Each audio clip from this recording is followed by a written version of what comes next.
Hai guys, balik lagi di channel YouTube aku.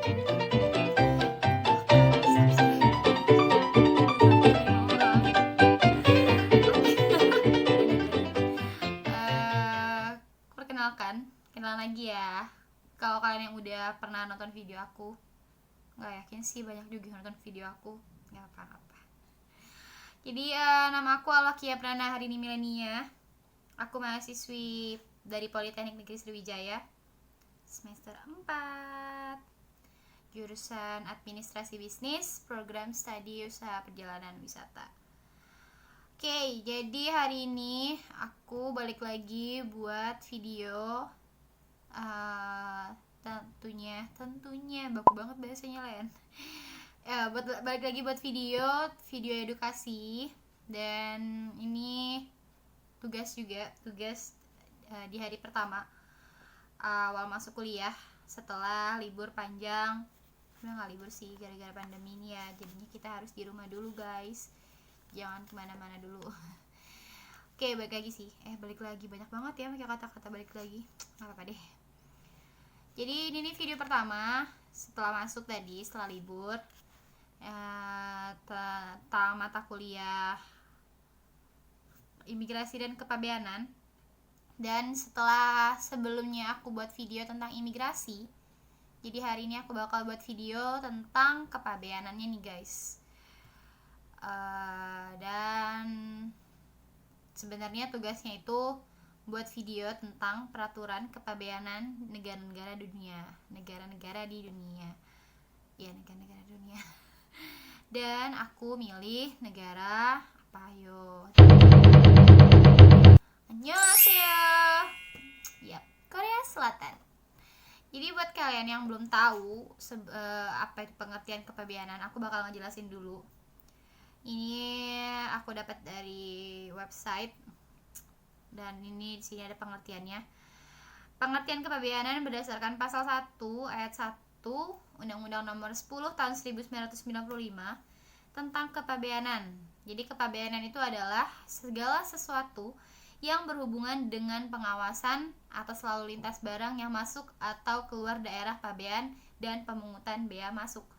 Jadi sebenarnya di sini nih kayak kepabeanan tuh kayak kalau kalian nih wisatawan dari Indonesia nih misalnya ya, mau ke Korea kan, mau ke negerinya opa-opa, oni-oni, ajushi yang ganteng-ganteng dan cantik-cantik itu, kalian tuh bawa barang-barang yang memang harus dikenakan pemungutan bea masuknya, bea cukainya gitu. Nah itu ada peraturannya guys, dan aku bakal ngejelasin sedikit peraturannya berdasarkan dari website yang aku dapat.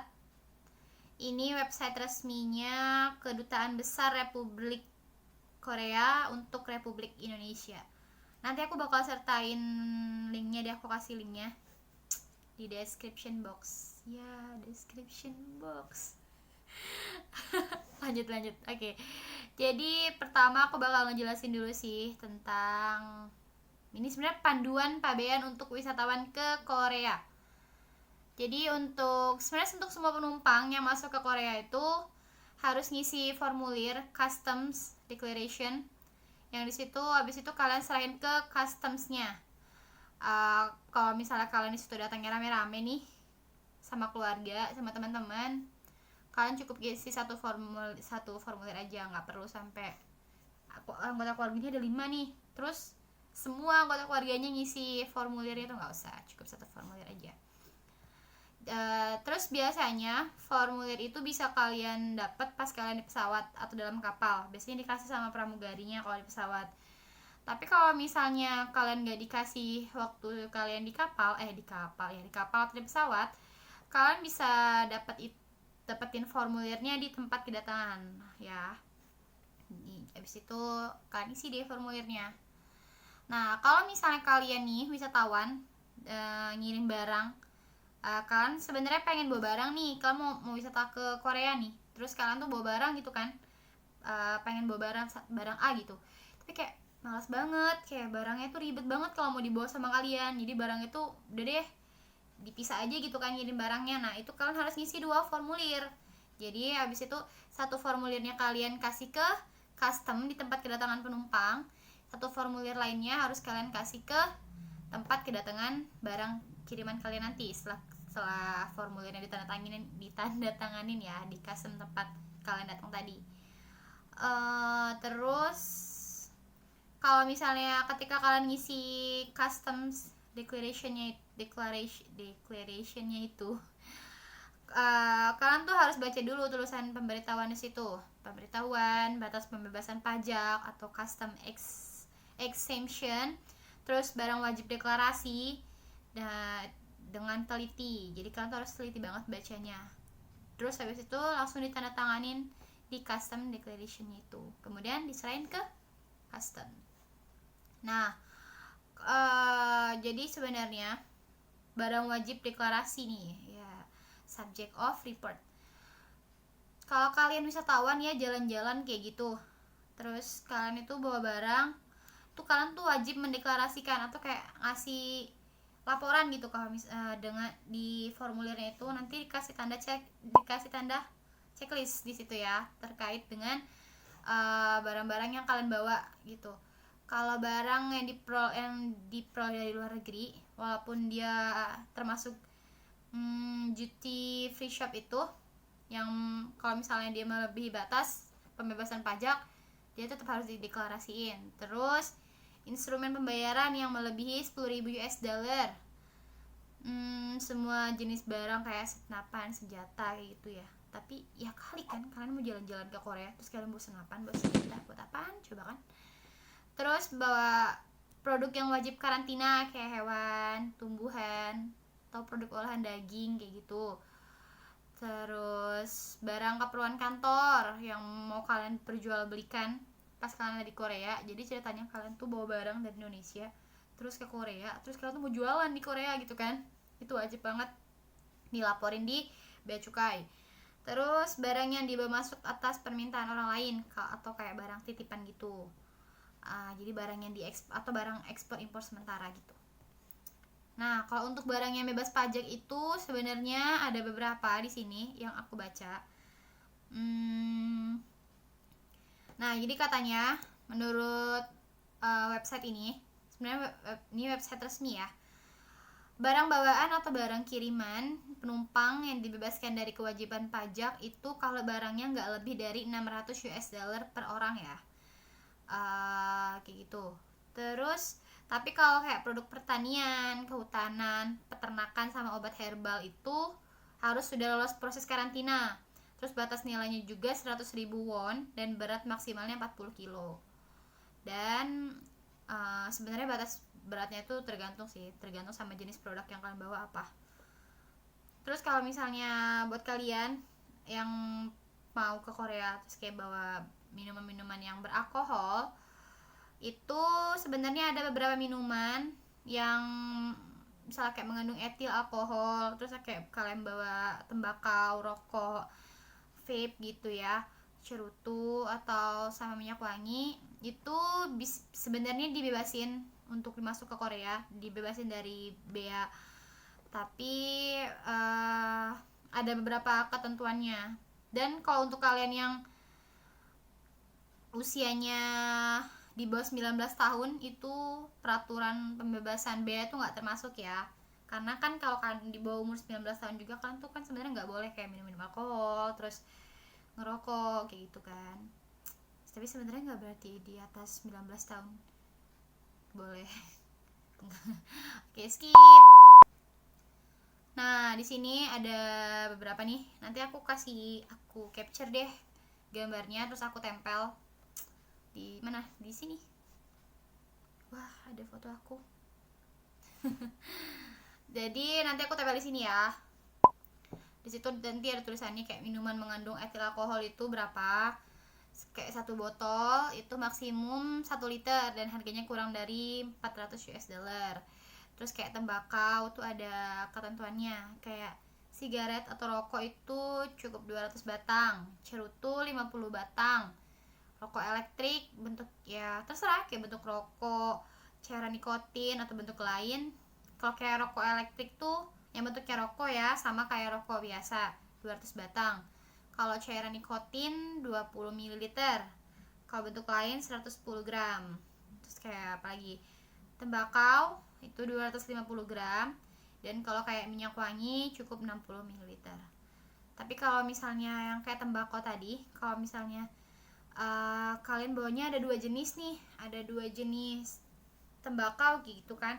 Nah itu yang bebas pajak cuma 1 jenis tembakaunya aja guys. Jadi yang satu tembakaunya lagi tuh dikenakan pajak sih. Iya, dikenakan pajak yang satunya. Jadi yang bebas tuh cuma 1 ya.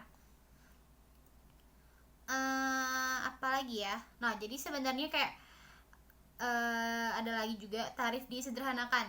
Jadi kalau misal kalian tuh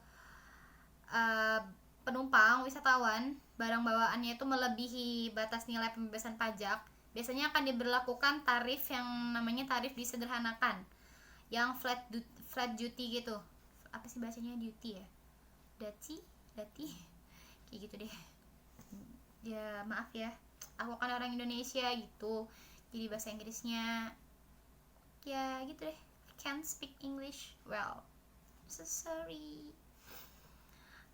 Jadi lanjut deh, kayak tarif yang disederhanakan itu nanti juga bakal aku capture, ada tabel gitu, aku capture, aku taruh di sini.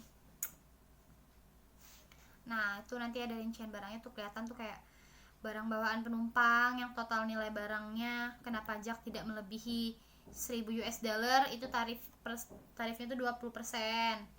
Terus kayak pakaian aksesoris yang apa ya, dari kulit berbulu gitu, kecuali barang yang melebihi 55 juta won dan dikenai individual consumption tax, itu 30% tarifnya. Terus kalau pakaian sama aksesoris yang terbuat dari kulit samak atau dari kulit komposisi tekstil dan barang tekstil dan alas kaki yang kena tarif bea masuk minimal 10%, itu tarifnya 25%. Terus banyak lagi sih, ada tanduk rusa itu 32%, mesin slot 55%. Terus kayak batu mutiara, buat kalian yang pakai batu cincin gitu, logam mulia berharga yang harganya lebih dari 5 juta won, itu tarifnya di sini ada perhitungannya. Jadi kayak 926.000 won ditambah 50% dari kelebihan harga setelah dikurangi 4.630.000 won. Pokoknya nanti aku bakal kasih di sini deh gambarnya, jadi biar jelas tulisannya ya. Terus jam mewah, nah buat kalian yang anak-anak sultan yang tasnya mewah, harganya lebih dari 2 juta won, wah gila sih 2 juta won, itu tarifnya itu 370.400 won dikurang 50% dari kelebihan harga setelah dikurangi 1.852.000 won. Dan barang-barang lain 20% tarifnya. Lanjut ke dual channel system untuk jalur pabean. Jadi sebenarnya Korea itu menerapkan sistem namanya sistem 2 jalur untuk penumpangnya, untuk wisatawan yang masuk gitu kan ke Korea. Jadi ada namanya jalur hijau sama jalur merah. Nah, jadi kalau itu penumpang tuh wajib banget mendeklarasikan barang bawaannya. Penumpang yang membawa barang wajib deklarasi itu harus ke jalur merah. Kalau penumpang yang nggak bawa barang yang wajib dideklarasikan itu ke jalur hijau. Jadi setelah kalau misal kalian tuh bawa barang yang wajib banget kena pajak kayak gitu kan, kalian tuh harus jujur guys sama diri sendiri, nggak boleh disembunyi-sembunyiin gitu, kayak gak bagus banget kan. Lagian di sini ya di Korea, kalau misalnya kalian jujur ya, kalian mendeklarasikan barang-barang yang kalian bawa tuh harus kena pajak, kalian itu bakal dikasih fasilitas pengurangan bea masuk sebesar 30% dari total bea masuk dan pajak yang akan dikenakan. Itu maksimal sampai dengan 150.000 won. Nah, kalau misalnya kalian yang disembunyi-sembunyiin gitu kan, kayak kayaknya nggak ketahuan deh kalau aku sembunyiin barangnya, kayak gak ada yang tahu ini kan gitu. Nah itu kalau misalnya nanti kalian terciduk, kalian ketahuan, itu kalian bakal dikasih sanksi guys, kasih sanksi atau tindak kebijakan yang merugikan sesuai dengan peraturan yang berlaku. Dan biasanya dipungut pajak tambahan sebesar 40-60% dari total nilai pajak. Kebayangkan perbedaannya. Jadi kalian tuh kalau kalian milih jujur ya kalian bakal dikasih fasilitas potongan 30%. Tapi kalau misalnya kalian bohong, malah kalian bisa dikenakan biaya tambahan. Nah, apalagi ruang lingkup barang bawaan penumpang. Jadi kalau misalnya kalian kayak wisatawan gitu, kalau misalnya barang-barangnya umum, barang-barangnya wajar sih, kayak biasa aja, kayak nggak terlalu mencolok barang-barangnya, kayak makeup yang kalian pakai sehari-hari, terus emang kayak perhiasan, kalung-kalung yang emang yang biasa-biasa aja gitu, itu nggak bakal dikenain pajak kok gitu. Jadi kalau yang dikenain pajak tuh kalau emang yang barang-barangnya itu udah pasti udah kelihatan sih barang-barang mewah gitu kan, barang yang memang seharusnya dikenakan pajak sesuai dengan peraturan yang udah ada di undang-undang. Nah itu yang harus kalian laporin ke bagian beanya yang ada di bandara, teman-teman. Nah gitu, mungkin cuman sampai situ. Nah ada satu lagi di sini, pelaporan mata uang asing saat kedatangan dan keberangkatan. Jadi kalau misalnya kalian bawa masuk atau bawa keluar uang tunai atau instrumen pembayaran serupa lainnya yang mencapai 10.000 US dollar, kalian harus wajib mendeklarasikannya ke custom. Apabila kalian melanggar ketentuan pelaporan mata uang asing, kalian bisa diberi sanksi seperti denda ataupun penalti dan hukuman di penjara. Nah, jadi mungkin segitu aja video edukasi yang mungkin masih belum seberapa ini buat ditonton, tapi semoga ada gitu ya yang nyangkut dikit-dikit, yang bisa kalian inget dikit-dikit dari penjelasan aku yang gak tertata banget gitu. Tapi gak apa-apa, kita kan sama-sama belajar, siapa tahu kan dari awal-awal kayak gini bisa jadi YouTuber. Amin ya Allah, amin. Jadi buat kalian, sebenarnya aku belum pernah juga ya keluar negeri, dan doain aja ya semoga nanti aku bisa jalan-jalan gitu, jalan-jalan dulu deh di Indonesia, bisa baru keluar negeri ke Korea gitu kan, contohnya kayak negara yang benar-benar aku pengen banget gitu, kayak traveling gitu ke Korea ya. Sebenarnya kayak bukan tips sih, kalau kalian mau jalan-jalan ke luar negeri ya seenggaknya kalian harus tahu kan kalian bawa barang apa aja, dan kalau emang itu harus dikenakan pajak ya sebaiknya kalian jujur, jadi biar tidak mempersulit perjalanan kalian. Oke, mungkin segitu aja video dari aku. Terima kasih teman-teman yang udah mau nonton, misalnya ini yang mau nonton.